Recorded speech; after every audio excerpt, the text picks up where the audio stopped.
Co se týče tohoto projektu, koncept našeho workshopu je intenziv. Takže velice dnou se snažíme co nejvíc dětem dát a co nejvíc od nich vyžádat. Snažíme se je naučit učit se. To je velmi důležitá věc. A taky chceme, aby se naučili pracovat v kolektivu.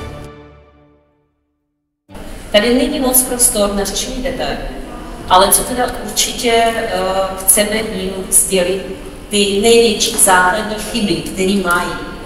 A pak můžou pracovat sami. Jo, to je takový motivační program, který za velmi krátkou dobu je to hodně dobře.